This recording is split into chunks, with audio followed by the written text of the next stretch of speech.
Hello everyone, welcome to my YouTube channel. पिछले video में बेटा हम लोग क्या किए थे, इक्विलिब्रियम को समझ लिए थे, टेम्परेचर भी देख लिए थे। और अगर हम लोग बात करें रेट ऑफ रिएक्शंस की, तो rate of reaction directly proportional किसके होता है, सांद्रता, है ना, मतलब कॉन्सेंट्रेशन के। और हम लोग उसको कैसे रिप्रेजेंट करते थे वो भी सीखा। लेकिन हम लोग क्या किए थे, जो हमारा लास्ट टॉपिक था, जो हम लोग लास्ट पॉइंट पे बात किए थे, वो हमारा स्ट्रेट विल था कि इक्विलिब्रियम को हम लोग कैसे समझेंगे। इक्विलिब्रियम का सेंस कहने का मतलब क्या होता था, हम लोग कैसे समझे थे उसको। इक्विलिब्रियम को बोला जा रहा है कोई भी रिएक्शन हो रहा है बेटा, वो क्या हो रहा है, जब फॉरवर्ड में चल रहा है और वही रिएक्शन जब बैकवर्ड में चल रहा है, तो उसके जो स्पीड है अगर वो सेम हो जा रहे हैं, वो बराबर आ जा रहे हैं, तो वो पॉइंट हमारे लिए क्या होता है, इक्विलिब्रियम होता है। क्या होता है, इक्विलिब्रियम होता है। इसका सबसे अच्छा एग्जाम्पल हमने स्ट्रेट व्हील देखा था। अब अगर हम लोग बात करें दूसरा, तो हम लोग कुछ और एग्जाम्पल को समझते हैं। आज एग्जाम्पल की मैं बात करूं, तो हमारे पास एक अगला एग्जाम्पल होगा यहाँ पे, इसको आप लिख लीजिएगा। एग्जाम्पल है ठोस द्रव। अगर मैं बोलूं तो यहाँ पर होता है ठोस द्रव, द्रव साम्य अवस्था या ठोस द्रव साम्य। सॉलिड, क्या लिख दिए, solid, liquid, solid liquid equilibrium, equilibrium. अगर हम लोग इसकी बात करें तो अब जरा ध्यान से सुनिएगा, हम लोग बस समझ रहे हैं इक्विलिब्रियम के कॉन्सेप्ट को। अगर मैं बोलूं यहाँ पे बेटा, अगर मैं बोलूं कि इसके इक्विलिब्रियम का कॉन्सेप्ट क्या है, तो इसको समझने के लिए हम लोग क्या करेंगे। मान लीजिए हमने क्या किया है, हमारे पास यहाँ पर एक कोई भी कंटेनर है, एक कोई कंटेनर है, इसका टेम्परेचर कितना है, 25 डिग्री सेल्सियस, मतलब रूम टेम्परेचर। कितना, रूम टेम्परेचर। और यहाँ पर वाटर है, इसमें पूरा को पूरा वाटर भरा गया है। अब जरा ध्यान से सुनिएगा, हमने क्या किया, इसमें नमक डाल रहे हैं, ये हमारा नमक है बेटा। तो नमक घुलेगा, कुछ नमक ऐसे घुलेगा, बोलो, कुछ नमक ऐसे घुलता जाएगा। लेकिन हमने क्या किया है, तो एक टाइम के बाद कुछ देखेंगे बेटा, एक टाइम के बाद ऐसा आएगा कि नमक नहीं घुलेगा। हम लोग अगर कोई भी गिलास हो, हम लोग इसमें नमक डाल रहे हैं, घोल रहे हैं, घोल रहे हैं, घोल रहे हैं, रूम टेम्परेचर पे, ये जिस रूम में हम लोग हैं, या फिर वो रूम टेम्परेचर सब लोग जानते हो क्या होता है। तो हम लोग घोल रहे हैं, एक टाइम ऐसा आएगा कि ये नमक नहीं घुलेगा। बोलो यस या नो। एक टाइम ऐसा आएगा कि ये नमक नहीं घुलेगा। कहने का मतलब ये है कि ये सॉलिड में सॉलिड रह जाएगा। ये जो नमक है बेटा, ये क्या हो जा रहा है, ये जो सॉलिड है बेटा, ये सॉलिड रह जाएगा। और ये जो है नमक का, ये लिक्विड में है, तो ये लिक्विड के फेज में रहेगा। बोलो हाँ या ना, इतनी बातें क्लियर होनी चाहिए। लेकिन हम लोग जानते हैं कि जब ऐसा कुछ हमें मिलता है, तो जब कोई भी हमारा विलयन हो, आप बोल सकते हो कि जिसमें विलायक को और विलय मतलब विलय पदार्थ और अधिक नहीं घोला जाता, और उसको हम लोग कहते हैं सेचुरेटेड सोल्यूशन। एक सेचुरेटेड, एक अनसेचुरेटेड सोल्यूशन पढ़ते हैं, मतलब संतृप्त विलयन और असंतृप्त विलयन। ये क्लास 9 से ही आपको पढ़ाया जाता है। तो यहाँ पर जो ये हमारा विलयन तैयार हो रहा है, मतलब इसमें और नहीं घोला जा रहा है, ये हो जाएगा बेटा सेचुरेटेड। ठीक, ये कौन सी कंडीशन आ गई, इस पे सेचुरेटेड कंडीशंस हो गई यहाँ पे। ठीक, अब मैं बात करूं यहाँ पे, अब जरा ध्यान से सुनना। मैंने यहाँ पे क्या किया है, जो ये लिक्विड और सॉलिड का जो फेज चल रहा है, क्या ये हमारे लिए इक्विलिब्रियम है। बोलो हाँ ना। मतलब कि इस टेम्परेचर पे जो ये नमक घुला हुआ है, वो सॉलिड नहीं बन रहा है, और जो सॉलिड नमक इस गिलास में है, वो लिक्विड भी नहीं बन रहा है। तो ये हमारे लिए कंडीशन क्या हो गया, ये फेज जो हमारे लिए वो इक्विलिब्रियम फेज हो गया। क्या हो गया, इक्विलिब्रियम फेज हो गया। अगर अगर मैं यहीं पर इस टेम्परेचर को बढ़ाऊंगी बेटा, हम टेम्परेचर अगर बढ़ाते जाएंगे, ये नमक घुलता जाएगा, तो इक्विलिब्रियम फेज मिलेगा, बिल्कुल भी नहीं मिलेगा। अगर मैं इस टेम्परेचर को कम करूंगी, तो ये जो घुला हुआ नमक है ना, ये सॉलिड बन जाएगा, प्रेसिपिटेट बन जाएगा। अवक्षेप ये जानते हो, क्लास 10th में अवक्षेप पढ़ा जाता है। तो अब समझ में आया कि यहाँ पे इक्विलिब्रियम का क्या मतलब हो रहा है। इक्विलिब्रियम का मतलब हो रहा है कि वो फेज जहाँ पे हम किसी और चीज को उसके दूसरे अवस्था में बदल ही ना पाए। अब क्लियर हो गया, ये लिक्विड और सॉलिड दोनों ही फेज में किस टेम्परेचर पे, रूम टेम्परेचर पे। किस टेम्परेचर पे, रूम टेम्परेचर पे। टेम्परेचर हम बढ़ाएंगे तो कुछ और होने लगेगा, टेम्परेचर घटाएंगे तो कुछ और होने लगेगा। मतलब यहाँ पे इक्विलिब्रियम हमें देखने को नहीं मिलेगा। लेकिन 25 डिग्री सेल्सियस पे हमें इक्विलिब्रियम मिल रहा है। ये जो लिक्विड नमक है जो इसमें, वो ना तो सॉलिड बन रहा है, और जो सॉलिड नमक है वो ना तो लिक्विड बन रहा है। ये हमारे लिए क्या है, इक्विलिब्रियम की फेज है। क्या है, इक्विलिब्रियम की फेज है। अगर मैं यहीं पे दूसरे की बात करूं, अगर मैं यहाँ पे बेटा किसकी बात करूं, गैस और द्रव की, द्रव और गैस साम्य की अगर हम बात करें यहाँ पे, ठीक, यहाँ पे लिक्विड, लिक्विड और गैस की बात करें, गैस इक्विलिब्रियम। अगर बेटा हम लोग यहाँ पर इसकी बात करें, तब क्या होगा, जरा ध्यान से देखना। हम कोल्ड ड्रिंक की बोतल सबने देखा होगा, ठीक है। कोल्ड ड्रिंक की बोतल सबने यहाँ पर क्या देखा है ना। यहाँ पे ये कैसा डिजाइन वाला कोल्ड ड्रिंक का बोतल बन गया, बना लेना तुम जैसा तुम्हें आएगा उस तरीके से यहाँ पे बना लेना, ठीक है। कोल्ड ड्रिंक की बोतल है ये हमारे पास, ठीक। कुछ ऐसा कोल्ड ड्रिंक का बोतल है हमारे पास, इसमें कोल्ड ड्रिंक भरी हुई है। अब बताओ कोल्ड ड्रिंक सिंपल सी बात है, बनता किससे होगा, वाटर से बना, ठीक। यहाँ पर हमने क्या लिया, वाटर लिया है और इसमें ग्लूकोज मिलाए होंगे, चीनी मीठा लगे, और क्या किए होंगे हम लोग, कार्बन डाइऑक्साइड गैस। सबको पता है कि इसमें कार्बन डाइऑक्साइड गैस घोला जाता है। क्या होता है कि कार्बन डाइऑक्साइड गैस को इस लिक्विड में घोला जाता है। तभी तो जब हम लोग बॉटल को खोलते हैं तो क्या होता है, वो ऊपर की तरफ आते हैं, झाग बनता है, वो गैस क्या होता है, बाहर निकलता है। अब ये जो गैस है ना बेटा, कार्बन डाइऑक्साइड गैस, इसको प्रेशर देके, प्रेशर यहाँ पे दिया जाता है, प्रेशर दिया गया होता है, तब ये लिक्विड कार्बन डाइऑक्साइड क्या होता है, इसमें घोला जाता है। और ये जो हमारा कार्बन डाइऑक्साइड है, ये गैस है, ये क्या है, यहाँ पे गैस है। अब अगर मैं यहाँ पे बोलूं तो यहाँ पे हम लोग क्या करते हैं, एक टेम्परेचर फिक्स रखते हैं। अगर मैं यहाँ पे टेम्परेचर बढ़ाऊंगी तब क्या होगा, और टेम्परेचर घटाऊंगी तब क्या होगा। अगर बेटा मैं यहाँ पे टेम्परेचर को जब बढ़ाऊंगी तो ये गैस क्या होने लगेगा, आसानी से नहीं घुलेगा। अगर टेम्परेचर घटाऊंगी, प्रेशर दूंगी तो ये आसानी से होने लगेगा। मतलब एक ऐसा फिक्स रूम टेम्परेचर पे होगा जिसपे हमें आसानी से क्या होगा, गैस इसमें दिखाई देगा, गैस भी होगा और यहाँ पे क्या हो जाएगा, लिक्विड भी रहेगा। अगर मैं इस ढक्कन को खोल दूं तो क्या इक्विलिब्रियम हमको मिलेगा, नहीं मिलेगा। क्यों, क्योंकि ये गैस निकल चुका होता है। आप जानते हो कि अगर आप फ्रीज में है कहीं पे भी हम कोल्ड ड्रिंक को रख देते हैं, तो जब उसको ढक्कन खोलते हैं तो वो एकदम ऊपर की तरफ आता है। ऊपर का आने का रीजन यही होता है कि ये गैस क्या होता है, निकल चुका होता है। और जब उसको भरा जाता है तो इक्विलिब्रिया फेज होती है, जहाँ पे लिक्विड और गैस दोनों एक साथ रहते हैं एक टेम्परेचर पे। अब क्लियर हो गया इक्विलिब्रियम के ये सब कुछ एग्जाम्पल थे, आपको समझ में आना चाहिए था। कुछ नोट करने लायक तो है नहीं, अगर आपको नोट करने का मन है तो आप इसको नोट कर सकते हैं, ठीक। अब हम लोग इसके बहुत इंपॉर्टेंट टॉपिक को कवर, नेक्स्ट इंपॉर्टेंट टॉपिक आता है बेटा, इसको बड़े ध्यान से सुनना, पेशेंस के साथ।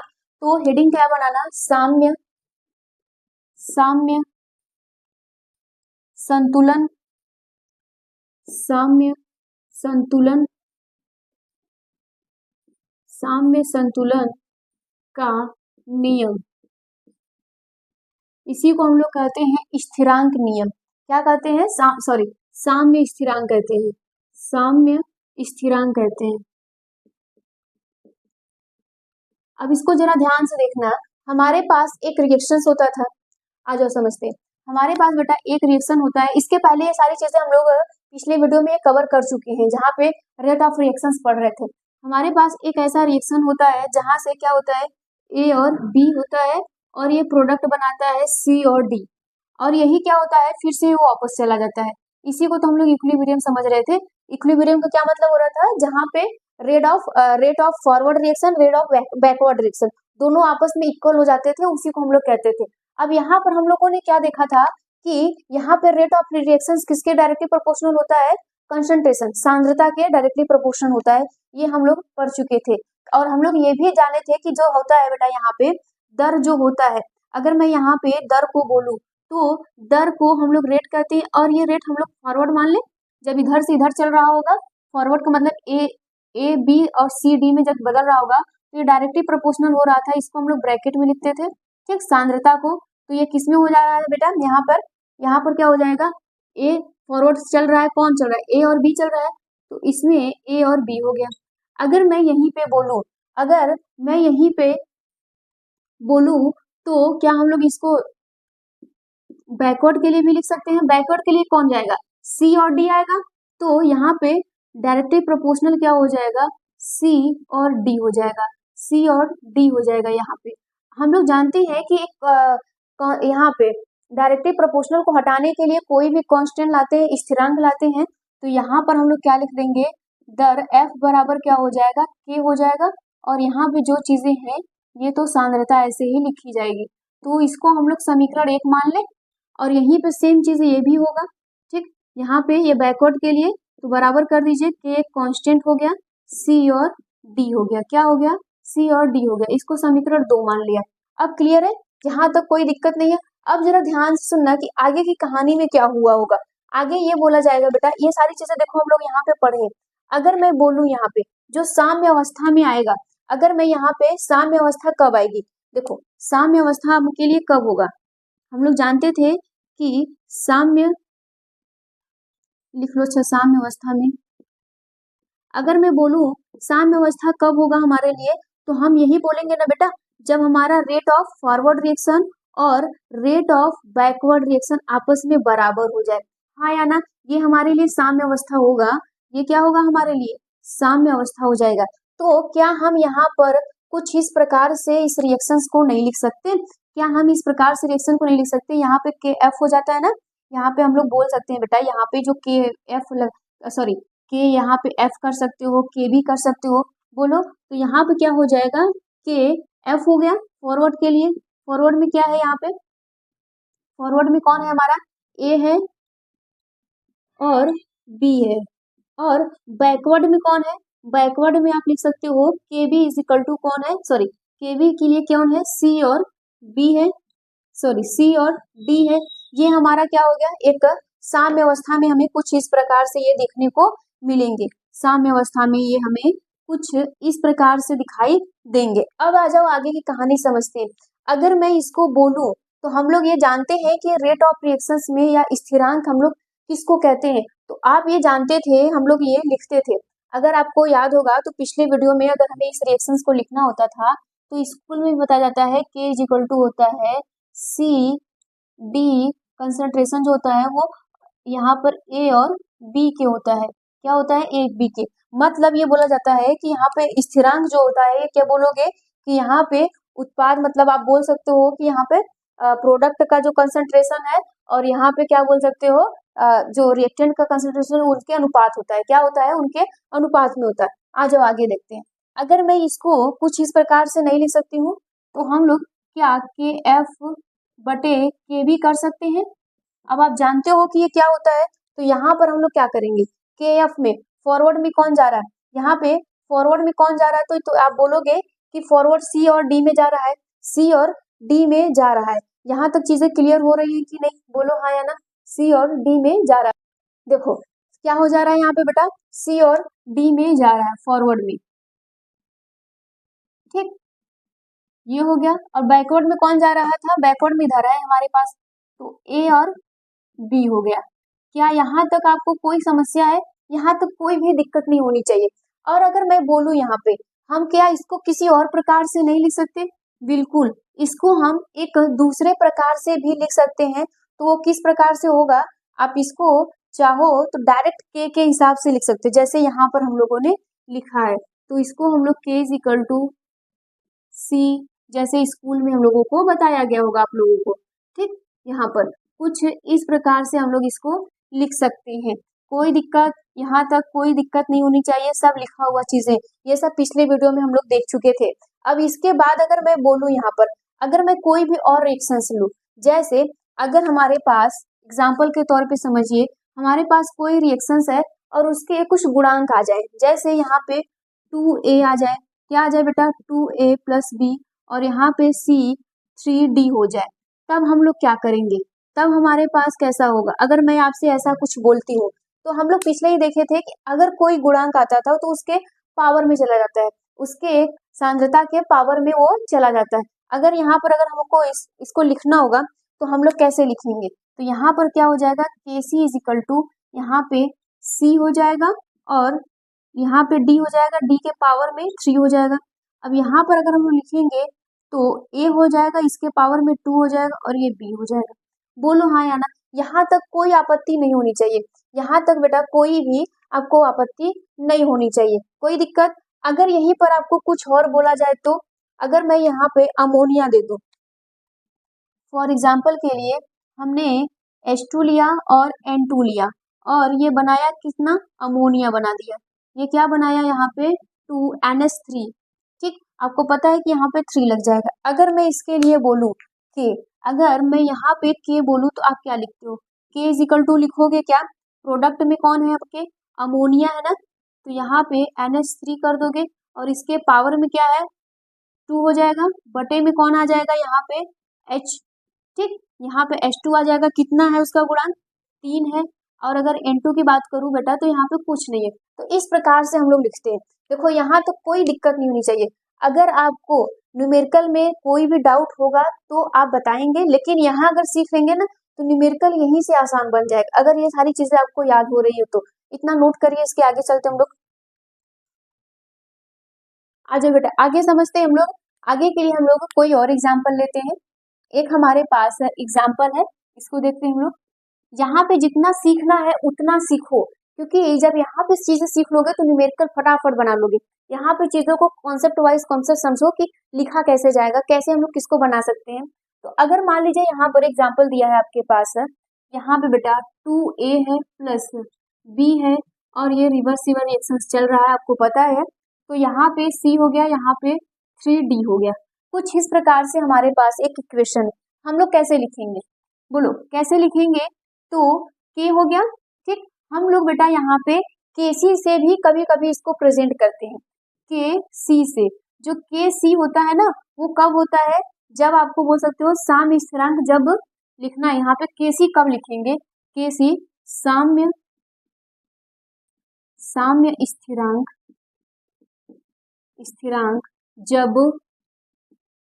जब सांद्रता में हो। क्या हो बेटा, सांद्रता में हो। ये सब आपको दिया रहेगा, जब आप न्यूमेरिकल करोगे तो सब दिया रहेगा सांद्रता में। तो हम लोग इसको कैसे लिखेंगे, Kc इज इक्वल टू, ठीक। Kc इज इक्वल टू यहाँ पर हम लोग क्या लिखेंगे, C लिखेंगे, ठीक। और यहाँ पे D होगा, उसके पावर में कितना बेटा 3 कर दो, गुणांक जो रहेगा वो यहाँ पे उसके पावर में चला जाएगा। बटे हम लोग क्या करेंगे, A करेंगे, उसका गुणांक कितना है 2, तो इसके पावर कर दो, यहाँ पे B हो गया। कोई दिक्कत, इसको हम लोग और तरीके से भी लिख सकते हैं। आज ये समझते हैं, इसको हम लोग कुछ इस प्रकार से लिख सकते हैं। जैसे अगर आपको सांद्रता, ये ब्रैकेट बड़ा वाला ब्रैकेट बनाने का मन नहीं करता ना, तो आप यहाँ पे डायरेक्ट लिखोगे बेटा K इज इक्वल टू लिखोगे यहाँ पे C। अब ये C क्या है, कंसंट्रेशन के लिए।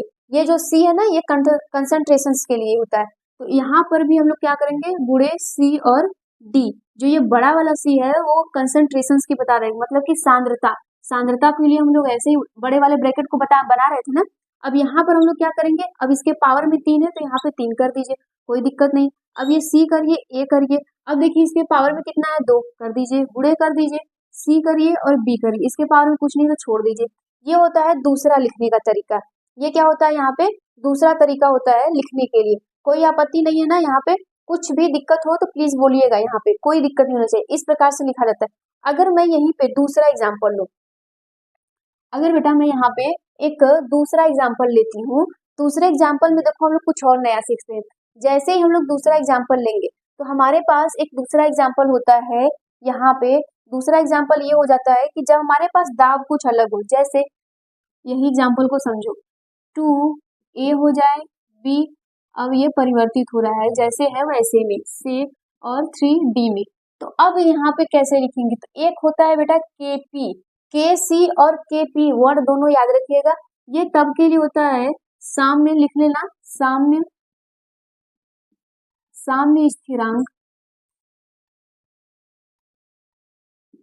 स्थिरांक जब दाब में हो, ठीक। जब ये बेटा दाब में हो, तो ये सब क्वेश्चंस में दिया रहेगा बेटा, कोई दिक्कत नहीं होनी चाहिए। सांद्रता दिया रहेगा, दाब भी दिया रहेगा। जब दाब में होता है ना तो हम लोग क्या लिखते हैं, Kp। क्या लिखते हैं बेटा, Kp। अब यहाँ पर क्या करेंगे, C करेंगे, सेम चीज वही है, बस हमें Kc और Kp में चेंज कर देना होता है। फिर यहाँ पर करेंगे D करेंगे और इसके पावर में 3 कर देंगे। यहाँ पे क्या करोगे बेटा, यहाँ पे बड़ा वाला ब्रैकेट लगाओगे और यहाँ पे सॉरी ये नहीं लगेगा, गलत हो गया, ये नहीं लगेगा, ये ब्रैकेट नहीं लगेगा, क्योंकि यहाँ पे प्रेशर दिया है ना, तो ये ब्रैकेट नहीं लगेगा। ये ब्रैकेट क्या हो जाएगा, नहीं लगेगा। तो कौन सा ब्रैकेट लगेगा बेटा, तो कौन सा ब्रैकेट लगेगा, आप यहाँ पे क्या कर सकते हो, यहाँ पर आप इसको कुछ अलग तरीके से भी लिख सकते हो। जैसे आपका मन करे तो आप क्या करना है, यहाँ पे इस प्रकार का भी ब्रैकेट लगा सकते हो। इस प्रकार का भी यहाँ पे क्या करना, ब्रैकेट आप लगा देना, कोई दिक्कत नहीं होनी चाहिए। यहाँ पे कोई भी दिक्कत नहीं होगा। ये चीज समझने के लिए, सांद्रता के लिए होता है, आपको बोल जाता है Kp के लिए भी। अब बड़ा भी ब्रैकेट लगाओगे ना तब भी आपको चेंज करना पड़ेगा, तो अभी से यहाँ पे चेंज कर लो। अब जरा ध्यान से सुनना, अब अगर मैं यहाँ पे बोलूँ तो किसी और प्रकार से क्या हम इसको लिख सकते हैं कि नहीं? हाँ, तो बिल्कुल हम लोग इसको क्या कर सकते हैं, दूसरे प्रकार से भी लिख सकते हैं, जैसे इसको लिखो। इसको लिए क्या करोगे, यहाँ पे के पी इज इक्वल टू कर सकते हो, या फिर के इज इक्वल टू डायरेक्ट कर लो। ठीक, तो आप क्या करोगे, यहाँ पे पी करोगे, जैसे यहाँ पे सांद्रता था तो सी किया, अब यहाँ पे प्रेशर है, दाब है, तो यहाँ पे पी कर दो। तो पी के यहाँ लिए क्या करोगे, सी करोगे, इसके पावर कुछ नहीं, कुछ मत करो। यहाँ पे पी और डी करोगे, पावर में 3 है, 3 कर दो, सॉरी। अब यहाँ पर क्या हो जाएगा, पी ए हो जाएगा। अब यहाँ पे इसका गुणांक 2 है, 2 कर दीजिए, गुणे यहाँ पे क्या कर दीजिए, पी बी कर दीजिए। ये होता है ऐसे लिखने का तरीका, दूसरा तरीका ये सब होता है लिखने के लिए। देखो यही सब कहानी समझ जाओगे तो एग्जाम जो तुम्हारा क्वेश्चंस होता है ना, न्यूमेरिकल करने में बहुत आसान हो जाएगा। क्या ये सारी चीजें आप सॉल्व नहीं कर सकते? क्या आप बता नहीं सकते कि कैसे लिखा जाएगा? ये सब एग्जाम में दिया रहेगा, दाब पे है, ठीक है। देखो अगर वहां पे सांद्रता दिया रहेगा तो वो क्या रहेगा, मोल लीटर में रहेगा, मोल प्रति लीटर में रहेगा। अगर दाब में रहेगा तो एटीएम में रहेगा ना, वायुमंडलीय दाब। ठीक, तो यहाँ से पहचान जाना, जब दाब दिया रहेगा तो हमें कौन सा लगाना है, कुछ करना नहीं है, सेम वही चीज करना है, बस भाई केपी बदल देना है, कुछ भी नहीं करना है। यहाँ पे के भी वही रहेगा, यहाँ पे पी लगाना है, वहां सी लगा देना है, इसमें कोई दिक्कत नहीं। चलो आ जाओ क्वेश्चन करके हम लोग देखते हैं, यहाँ तक इसको नोट कर लीजिए। और बेटा क्वेश्चंस करते हैं। क्वेश्चंस हमारे पास ये 2 क्वेश्चंस हैं।